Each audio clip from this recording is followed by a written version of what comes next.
Vamos a partir do verso de número 1, a leitura do texto sagrado para a nossa meditação. Os filhos de Israel tornaram a fazer o que era mal perante o Senhor, depois de falecer Eude. Entregou-os o Senhor nas mãos de Jabim, rei de Canaã, que reinava em Azor. Císera era o comandante do seu exército, o qual então habitava em Arosete e Agoim. Clamaram os filhos de Israel ao Senhor, porquanto Jabim tinha 900 carros de ferro e, por 20 anos, oprimia duramente os filhos de Israel. Débora, profetisa, mulher de Lapidote, julgava Israel naquele tempo. Ela atendia debaixo da palmeira de Débora, entre Ramá e Betel, na região montanhosa de Efraim, e os filhos de Israel subiam a ela a juízo.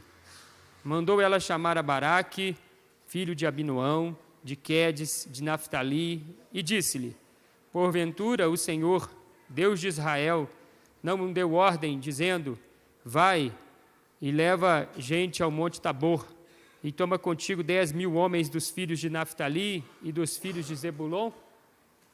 E farei ir para o ribeiro Quizon, a Císera, comandante do exército de Jabim, com os seus carros e as suas tropas, e o darei nas tuas mãos. Todos juntos. Então lhe disse Baraque: se fores comigo, irei. Porém, se não fores comigo, não irei.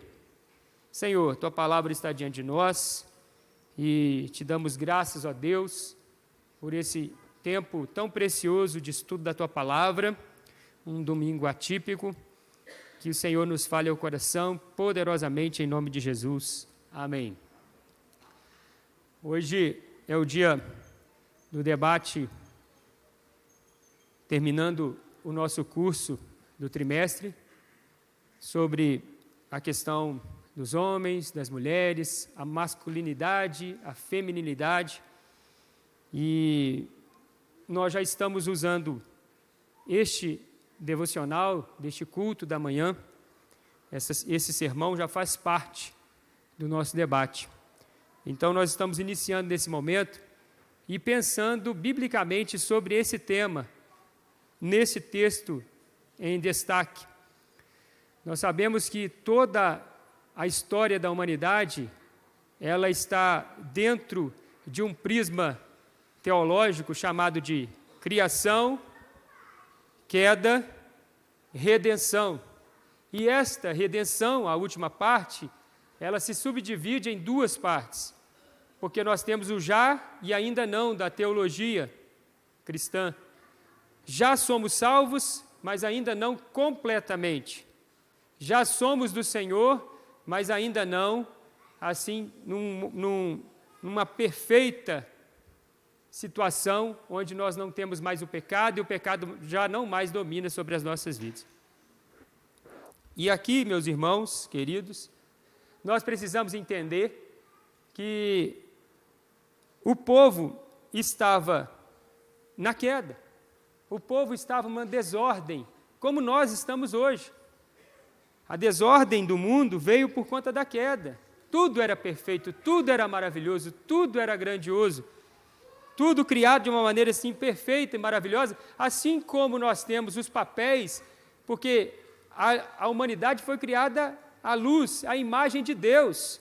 E nós temos a Trindade em 3 pessoas, uma só em 3 pessoas, 3 funções diferentes, nenhuma é mais importante do que a outra, Deus Pai, Deus Filho, Deus Espírito Santo, e todos na sua função, de uma harmonia grandiosa e poderosa, executam o seu trabalho, a sua ação, grandemente falando, sim, e de maneira perfeita. E assim Deus criou o homem e Deus criou mulher para se completarem. Mas aí veio a queda, um querendo dominar sobre o outro, depois outro querendo dominar sobre aquele anterior, e assim nós temos visto esse mundo se degladiando, nessa briga eterna entre homens e mulheres. E nós precisamos, então, entender biblicamente esse assunto. Aqui nós temos um tempo onde Deus levanta uma juíza chamada Débora, uma mulher de Deus. E o tempo que ela foi levantada como juíza foi um tempo de profunda miséria, de profunda crise governamental, política, religiosa, espiritual. E nesse tempo, meus irmãos, Deus levanta Débora para fazer a diferença, uma mulher, uma juíza. E é interessante notarmos, meus amados irmãos, que Débora, que era profetisa, de acordo com o texto, e juíza ao mesmo tempo, mulher de Lapidote, ela, então, é levantada e Deus fala com ela por meio da profecia, dizendo: é tempo de libertar o povo de Israel das mãos de Jabim, rei de Canaã. Canaã subjugava Israel por 20 anos. É tempo de libertação, é tempo de guerra, é tempo agora de retornarmos à confiança do povo e é tempo de partirmos para a guerra, apesar do exército de Canaã ser assim extremamente maior. 900, só de carros de ferro eram 900. E nós não sabemos quantos carros de ferro havia em Israel, com toda certeza, pelo que nós sabemos que era uma nação subjugada, não tinha nenhum. Está entendendo? Era uma briga impossível. Mas Deus falou com Débora, é agora. Aí Débora chama o seu comandante de guerra. Ô Baraque, Deus falou, vamos partir para a guerra. Qual foi a resposta de Baraque ao chamado da juíza? Como é que foi? Não. Qual foi? Só se ela fosse. Se a senhora for com a gente, ó grande juíza, eu não vou sozinho, não. Aí Débora responde da seguinte maneira, nós não lemos esse texto, verso 8, ela respondeu: certamente eu irei contigo. Aí ela profetiza novamente: porém, a conquista e a glória desta investida e desta vitória, com certeza, porque Deus tinha falado, ela diz: não será tua, será de uma mulher. E ela não falava de si mesma, falava de Jael, porque Jael, que era mulher de Éber, foi a que matou o comandante, o grande comandante de guerra, Sísera.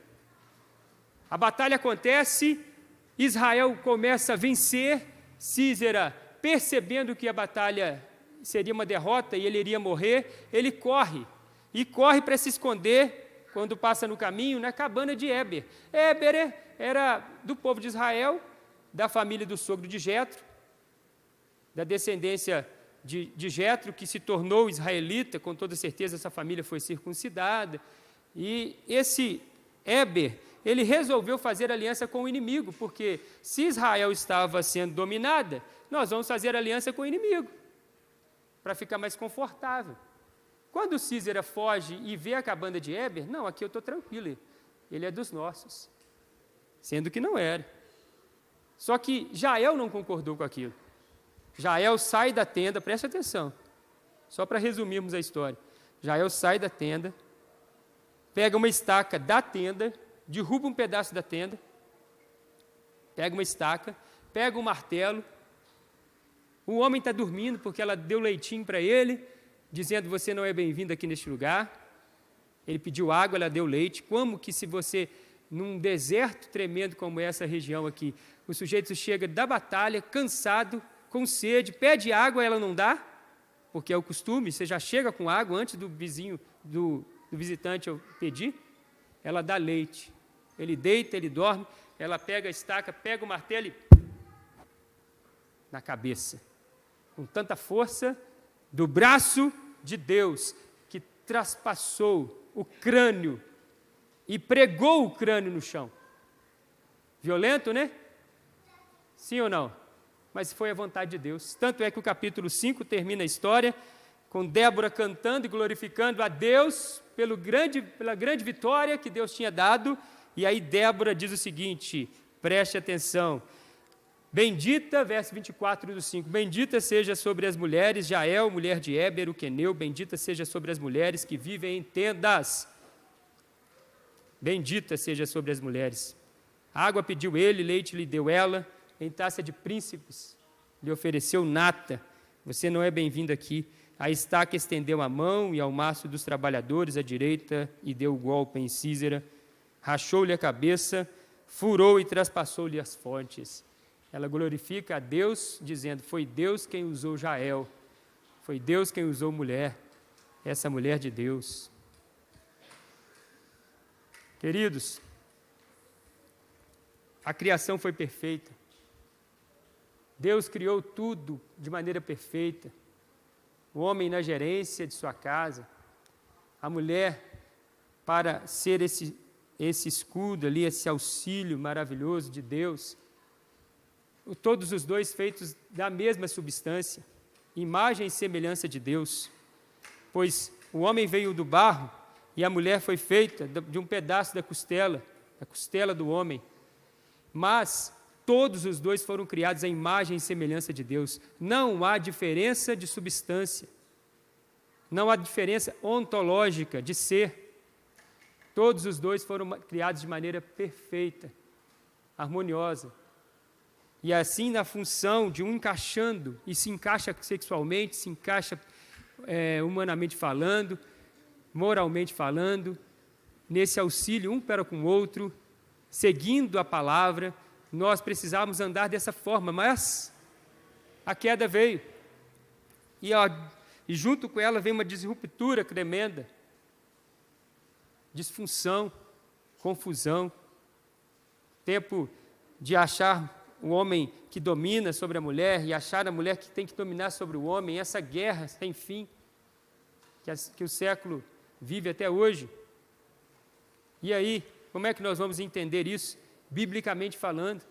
Entender perfeitamente falando como Deus chamou homens para o ministério, para o oficialato, chamou mulheres para trabalhar para o reino. A mulher é aquela que gerou a semente. A queda veio, mas logo veio a promessa, vai vir uma semente e vai esmagar a cabeça da serpente. É da mulher que sai a semente. As mulheres é que ficam por último na cruz. As mulheres é que chegam primeiro na ressurreição. Está vendo como tudo funciona de maneira perfeita? Jesus conversa com mulheres, Jesus explica teologia para as mulheres.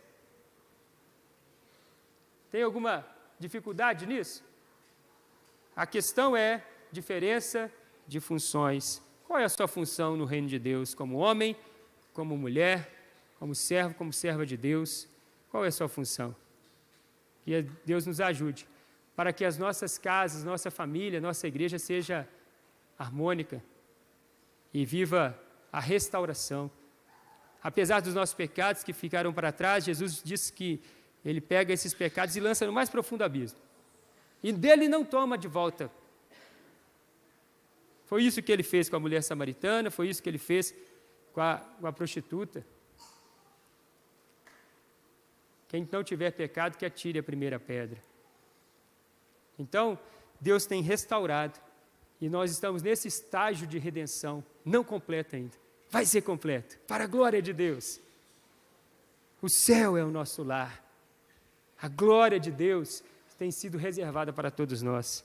E hoje nós vamos aprender sobre esse tema. Que Deus nos ajude. Acima de tudo, que possamos servir ao Senhor com toda alegria. Vamos orar? Vamos orar agradecendo pela mesa do Senhor. Porque como houve essa ruptura, Jesus precisou vir para mudar essa história, para trazer paz, a paz verdadeira, que excede todo entendimento. Não a paz que o mundo tem para dar, a paz do Senhor.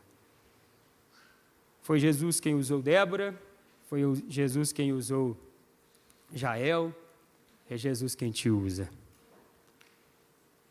É Jesus quem te levanta. Hoje nós somos o Paulo, o Pedro, da nossa geração. Se você tem algum pedido para fazer a Deus, para consertar alguma área da sua vida que precisa de conserto, peça ao Senhor nesse momento. Grandioso Deus e eterno Pai, em nome de Jesus Cristo, nosso Senhor e Salvador, nós te damos graças, ó Deus, por tudo aquilo que o Senhor tem feito por nós, pois o Senhor é perfeito, maravilhoso, grandioso, eterno, sublime, sobre todas as coisas. A Ti toda honra, glória e louvor. Abençoe nossas vidas, abençoe nossas famílias, abençoe nossa igreja. Senhor, visita-nos na manhã desse dia, perdoa os nossos pecados para que de maneira digna possamos participar, comer do pão, beber do cálice, dignamente, para assim sermos abençoados e não amaldiçoados, pois quem come e bebe sem discernir o corpo, come e bebe juízo para si, mas do contrário, a realidade também é a mesma, é meio de graça, assim como a oração, como a pregação, como a Bíblia, é meio de graça, e hoje o Senhor vai nos alimentar.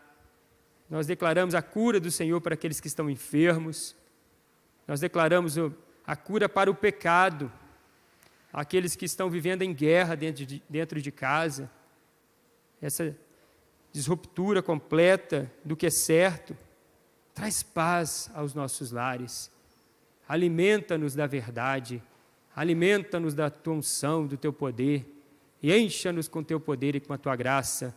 Assim nós oramos, ó Deus, entregando a tua igreja nas tuas mãos, alimenta o teu povo, ó Deus, abençoe nossas famílias, abençoe nossa igreja,